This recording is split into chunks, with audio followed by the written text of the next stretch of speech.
Yeah, I think that one thing that we have seen is that there are many different actors at play. So the whole educational system really contains so many different factors that influence students' educational choices, educational paths that tend to be very gendered. So we have the teachers, just the materials at school that they use, we have the parents, we have advertisements, social media, so many different factors. But we really see that the focus is always on the students. The focus is also with interventions mostly on the students. We always look at the students, how we can fix the students in this entire system.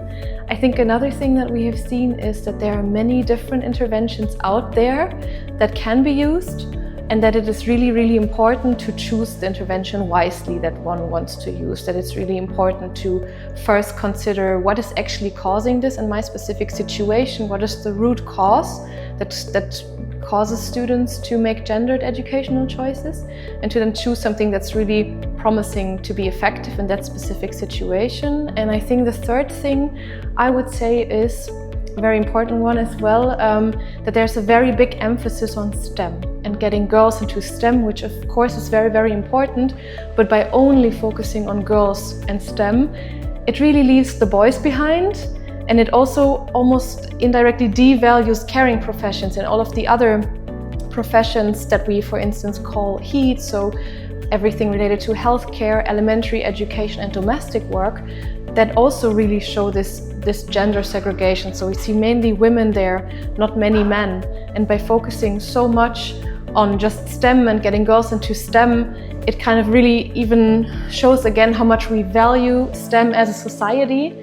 And I think it's very, very important, that's the takeaway from this for me, to really also make an effort to look at boys' educational choices, to also de-gender their educational choices, to support them in also finding something that is really following their strengths and their interests, instead of following gendered ideas and norms, and to look at caring professions as well.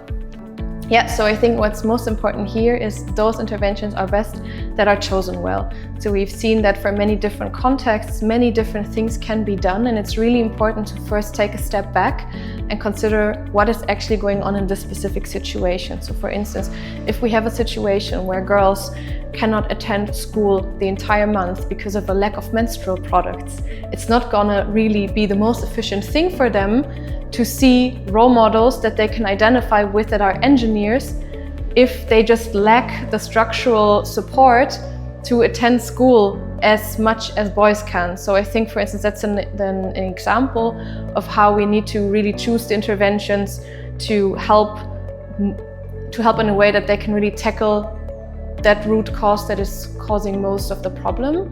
I think another thing about interventions, if we do, for instance, want to take role model interventions, is that it's really a strength of those interventions if they manage to be also intersectional in a way. So one thing that we see a lot in the literature review that we have done is that many interventions are, as I said, mainly focusing on STEM, mainly focusing on getting girls into STEM, but then that in these interventions what they do is they bring them one role model. So it's this woman that is an engineer and she's white. But it doesn't suffice always to just give one specific example, but it's much better to really give them diverse examples so that different students can also identify more easily with the different people that they see. So that's maybe another takeaway I would give here. So this also manifests itself through things such as stereotype threat, that when they also already know that, for instance, the teacher has a very biased expectation of their mathematical skills or reading skills, they tend to perform worse. So we see that this further and further manifests throughout the educational settings, leading to also gendered choices of different classes, gendered choices of different schools and study subjects, which leads then again to career choices that are very gendered. And that then again also contributes to big problems that we see, such as the gender pay gap and also the gender pension gap. So already the little things that happen very early on in education really almost contaminate the beliefs that children have about themselves, and you can really follow them, leading to problems later in age, such as pension poverty. So I think we really need to look at the educational settings.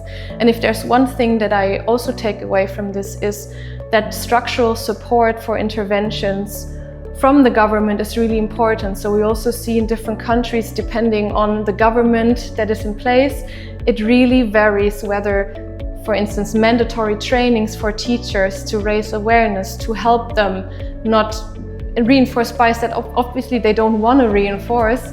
It's just something that happens. It gets sometimes supported, then again, it just gets diminished. And I think one thing that is really important is to ensure that there's really a continuity of such interventions and workshops that also helps raise awareness and kind of help to minimize all of these different factors in the educational setting that reinforce gendered beliefs and gender problems.